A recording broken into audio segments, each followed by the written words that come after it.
BDR হত্যায় বিচার শেষ হয়নি ১৬ বছরেও। হত্যা মামলায় রায় হলেও বিস্ফোরক মামলাটি সাক্ষী পর্যায়ে রয়েছে। ৫ আগস্টের পর অধিকতর তদন্তে কমিশন গঠন করা হয়েছে।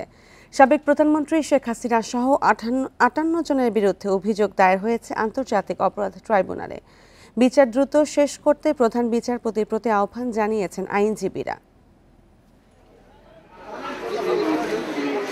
২০০৯ সালের ২৫ ফেব্রুয়ারি পিলখানায় বিডিআর সদর দপ্তরের সেনা কর্মকর্তাদের উপর নারকীয় হত্যাকাণ্ড চালানো হয়।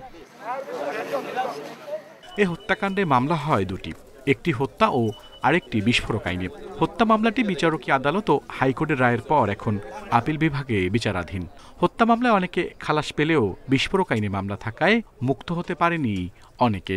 তা বিচারাধীন মামলা আমরা একটা অংশে ঢুকেছি।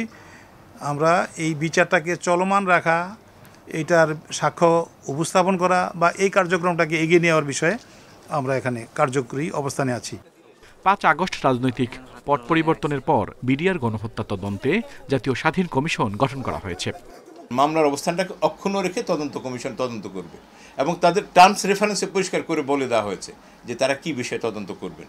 এই ঘটনার পেছনের যে ঘটনা, এই ঘটনার সাথে সংশ্লিষ্ট যারা আইনের আওতায় এখনও আসেননি, যারা ধরাছোঁয়ার বাইরে রয়ে গেছেন, সেই ষড়যন্ত্রকারীদেরকে, সেই কুশীলবদেরকে খুঁজে বের করে সরকারের কাছে, আইনের কাছে সুপর্দ করাই হচ্ছে তদন্ত কমিশনের মূল কাজ।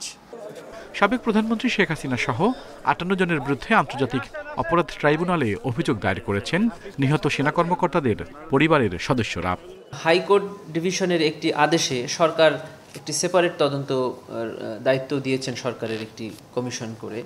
সে কারণে আমরাও একটু এ ব্যাপারে স্লো যাচ্ছি যে এই কমিশনের রিপোর্ট আসার পরে আমাদের সিদ্ধান্ত নিতে আরও সহজ হবে যে আদৌ এটি আমাদের মানবতা বিরোধী অপরাধের অধীন কোনো অপরাধ কি নয়।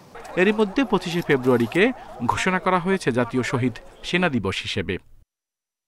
আল আমিন হোসেন, ইন্ডিপেন্ডেন্ট নিউজ, ঢাকা।